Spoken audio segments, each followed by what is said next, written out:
নমস্কার। আমরা ছোটবেলা থেকে ইতিহাসে নানা তথ্য পড়ি।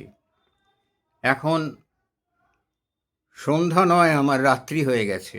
শেষ বেলায় এসে দেখছি চারিদিকে একটি তরঙ্গ উঠেছে। অনেকেই বলছেন ইতিহাস বিকৃত করা হয়েছে। হ্যাঁ, করা হয়েছে। আমিও সেটা মানি। আর এই যে ইতিহাস বিকৃতির এক মানে কোন পর্যায়ে বিকৃতি করা হয়েছে, যে ভারতকে এতটুকু সম্মানের জায়গা যেখানে আছে সেখানে আঘাত করো। আজকে একটা ছোট্ট বিষয় নিয়ে বলি। বিষয়টি হচ্ছে, এই গ্রীষ্মকাল, এখন এখন আমাদের বাজারের থলিতে আম জিনিসটা তো থাকবেই থাকবে। আর এই আম নিয়েও বিকৃত তথ্য পরিবেশন করা হয়েছে। আম নাকি ভারতের নয়, আম নাকি পর্তুগিজদের হাত ধরে এদেশে এসেছিল। কি অবান্তর কথা বলুন তো! বৌদ্ধ শাস্ত্রে আমরা আমের উল্লেখ পাই। বৌদ্ধ জাতকে মন্ত্র পড়ে যে কোনো গাছে আম ফলাবার ক্ষমতা পাওয়া বোধিসত্ত্বের গল্প আমরা পাই। আমরা বৈদিক সাহিত্যে আমের গল্প পাই, আম্রকুঞ্জ। আমরা রামায়ণে দেখি সুগ্রীবের সেই আম্র মধুবনে আম খাওয়ার কথা। আমরা মহাভারতে আমের কথা পাই। আম আয়ুর্বেদে আছে।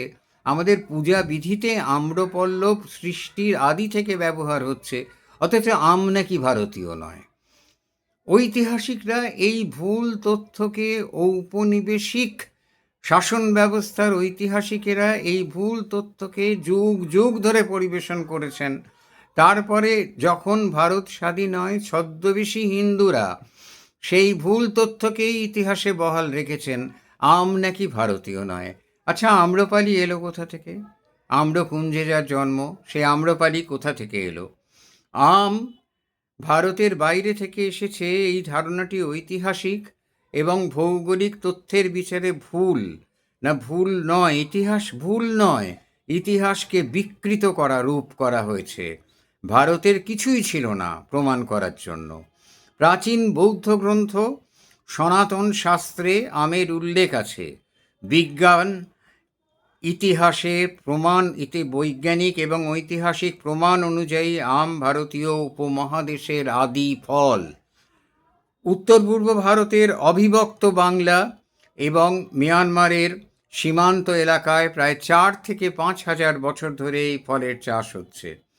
বৈদিক সাহিত্য, বৌদ্ধ আম্রপালির কথা, আয়ুর্বেদ, পূজা অর্চনা, সর্বত্রই আমের কথা রয়েছে। এরপর বৌদ্ধ ভিক্ষু এবং দক্ষিণ পূর্ব এশিয়ায় তাদের হাত ধরে, বণিকদের হাত ধরে আম ছড়িয়ে পড়ে। পর্তুগিজেরা আম এদেশে আনেনি, তবে পর্তুগিজেরা কলম করেছিল এবং কলম করে তাদের একটি বিশেষ ধরনের আম, যেটা অত্যন্ত খ্যাতি পেয়েছিল, আলফানসো ডি আলবুকার্কের নামে। তো ওদের তৎকালীন প্রেসিডেন্ট, আমের নাম রাখা হয়েছিল আলফানসো। ভারতের কোহিনূর আছে, কোহিতুর, ভুল বলেছি, কোহিনূর নয়, কোহিতুর আছে ভারতের। ভারতের কাশীর ল্যাংড়া আম বিশ্ববিখ্যাত তার স্বাদে।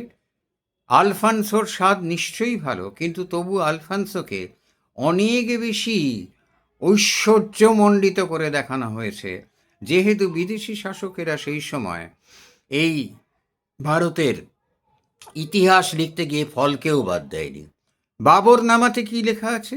বাবর কি বলেছেন? বাবর বলেছেন তিনি ভারতকে দেখে একটা নিকৃষ্ট বর্বরের দেশ বলেছেন। অথচ ভারত সেই সময় সাহিত্য, সংস্কৃতি সবেতেই ভারত সেই সময় যথেষ্ট উন্নত ছিল। তো তারা ভারতের উপরে ঝাঁপিয়ে পড়েছিলেন ভারতের ঐশ্বর্য দেখে। বাবর ভারতকে ছোট করেছেন। তার ভারতের বর্ষাকাল ছাড়া আর কিছুই ভালো লাগেনি, কারণ তিনি তো বর্ষা দেখতে পেতেন না। কিন্তু বাবরের এই মতবাদকে আমরা ছোটবেলায় ইতিহাসে পড়েছি। বাবরের এই ভারতবর্ষকে ভালো লাগেনি। বাবর এই ভারতবর্ষকে বর্বর বলেছেন। ইতিহাসে এগুলো পড়ানো হয়েছে। বাবর নামায় আছে। বাবর নামায় বাবর তার ইচ্ছে মতো লিখতেই পারেন। পরাজিত তো ইতিহাস লেখে না, ইতিহাস লেখে বিজয়ী। আর বিজয়ীদের ইতিহাস নিয়েই তো আমরা চিৎকার করি, চেঁচামেচি করি। এর কারণ কি এই, যে ভারতবর্ষের স্বাধীনতার পরে পরপর যে 4জন শিক্ষামন্ত্রী হয়েছিল, তাদের নামগুলো একটু দেখে নেবেন। ইতিহাস সেখানে পরিবর্তন করা হয়নি।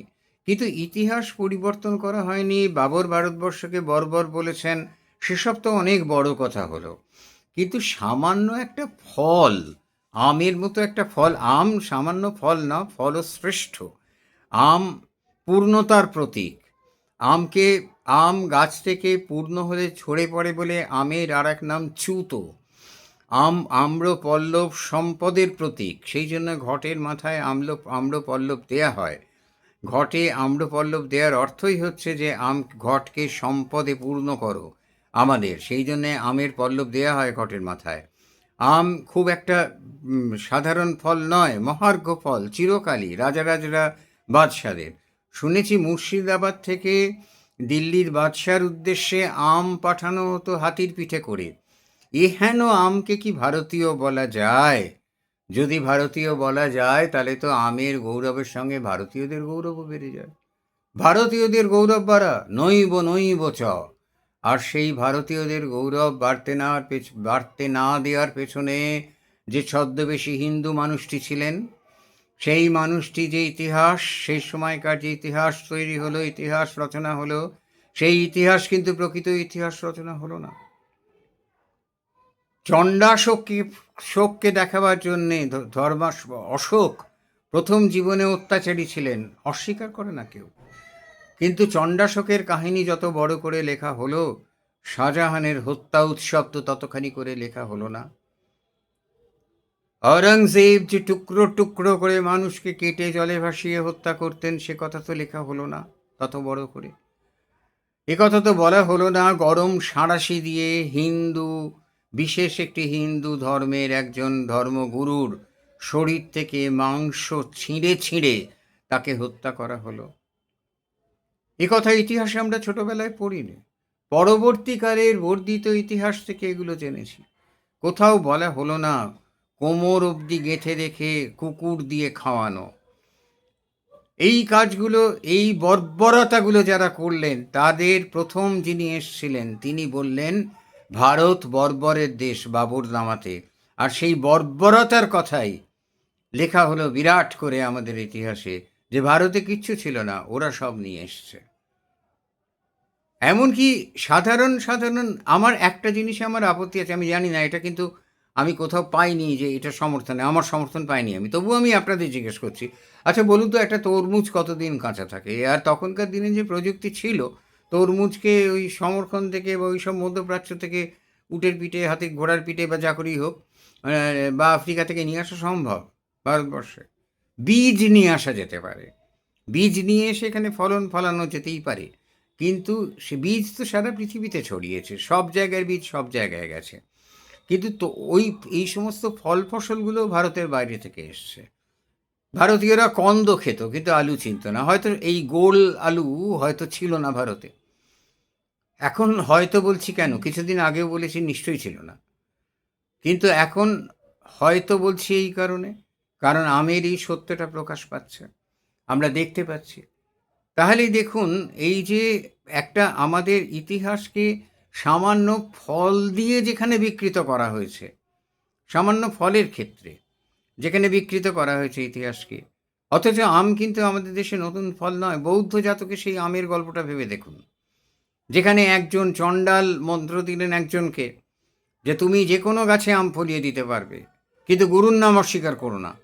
সে যখন রাজা জিজ্ঞেস করলেন তুমি কি করে করো, সে তখন গুরুর নাম অস্বীকার করে একজন মহান গুরুর নাম বলল, সঙ্গে সঙ্গে তার ক্ষমতা চলে গেল। তাহলে এই গল্প যুক্ত হতো না বৌদ্ধ জাতকে, তাহলে এই আম্রপালির নামটাই আসতো না। আয়ুর্বেদে আমের হাজার একটা গুণ বর্ণনা করা হয়েছে।